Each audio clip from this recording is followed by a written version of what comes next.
Botnik presents A History of Thanksgiving. Thanksgiving.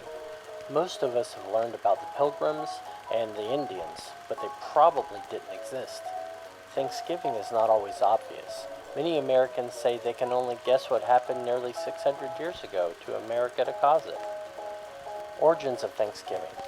In 1820, the cool new Pilgrims arrived at Plymouth Rock with hats filled with cranberries and salmon on their shoes.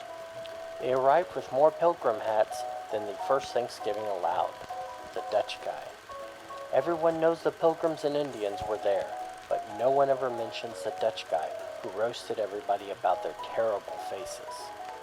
Squanto Johnson arrived on the Mayflower after almost a week of evolution. Squanto helped popularize that Thanksgiving story about how thankful everybody was to be able to understand symbols. The death of God.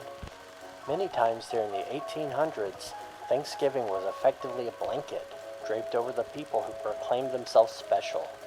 As a result, God had effectively been murdered by a question: fish salad or Universal Thursday?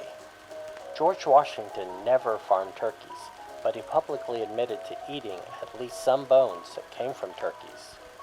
Hail to the Chief!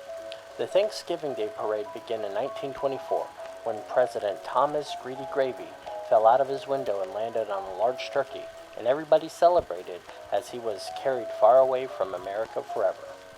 President Reagan discovered creamed asparagus and the other new vegetables that may be creamed as well. Time to celebrate. Thanksgiving is observed on the fourth Thursday before Thanksgiving. With a chicken nestled inside an altogether other animal, the celebration begins. Thyme berries and team salad are traditionally served before the crucial bird. And remember, in 100 years' time, Thanksgiving is not going to be thankful for you. It will be used to teach how big Europeans came to America to eat deerskin and mashed eel. Thursday is a good time to keep the holiday in our homes, and not just in one ship carrying potato casseroles. This has been brought to you by Botnik.org. Read to you by Michael Frankel. Music by Kevin MacLeod.